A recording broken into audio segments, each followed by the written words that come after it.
సార్తో మాట్లాడండి. చూడమ్మా, ఇది ఇప్పుడు ఈ బతుకమ్మ గుంట చెరువు ఉన్నది కదా, ఈ చెరువు దీన్ని మొత్తం మేము ఓపెన్ చేస్తాం. అంటే ఇది 5 ఎకరాలు ఉన్నది. దీంట్లో బస్తీ వాళ్ళు ఎవరికైతే ఇల్లు ఉన్నాయో వాళ్ళకి ఎవరికి ఏం ప్రాబ్లం ఉండదు. అర్థమైందా? వాళ్ళ ఎవరికి కూడా అంటే వాళ్ళది అక్కడ చెరువు పక్కన వచ్చినా కానీ కూడా వాళ్ళు భయపడాల్సిన అవసరం లేదు. ఎందుకంటే మీరు ఎప్పుడో ఇల్లు కట్టుకున్నారు, ప్రభుత్వం మీకు ఇచ్చినది.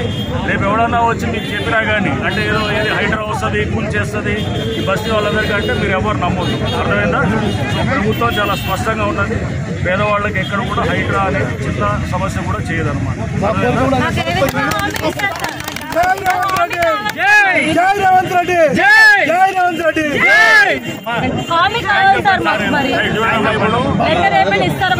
ఈ చెరువు కూడా దీన్ని ఇప్పుడు దాదాపు 5 ఎకరాలు ఉన్నది.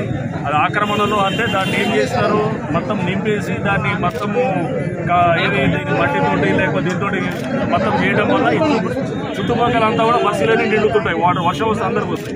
ఇప్పుడు ఆ నీళ్ళంతా ఈ చెరువులోకి వస్తాయి అన్నమాట. వచ్చి ఒక 5 ఎకరాలు మనకి 5 ఎకరాలు చేయగలిగితే కనుక మొత్తం ఆ నీరు తినట్టు మీ బస్సుల్లో కొంతవరకు సమస్య దొరుకుతుంది. మీ పక్కల బోర్లు వస్తాయి, నీళ్లు వస్తాయి. మళ్ళీ దాంతోపాటు దీన్ని తయారు చేయొచ్చు అన్నమాట. చెరువు మంచిగా తయారు చేస్తాం. చిన్న పార్క్ లెక్క తయారై మీ అందరికి కూడా మంచిగా అవుతుంది అనమాట. ఈ చుట్టుపక్కల నీళ్లు వస్తాయి.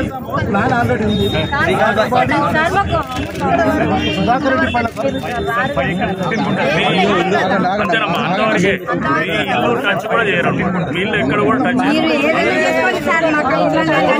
ఆ చెరువు వరకు 5 ఎకరాలు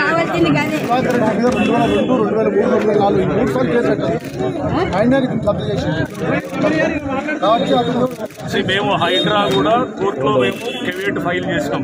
మేము ఫైల్ చేసినాం. మేము ఫైల్ చేసి రేపు ఏది కూడా హైకోర్టులో కూడా చూసాం, పేపర్లన్నీ కూడా చూసాం.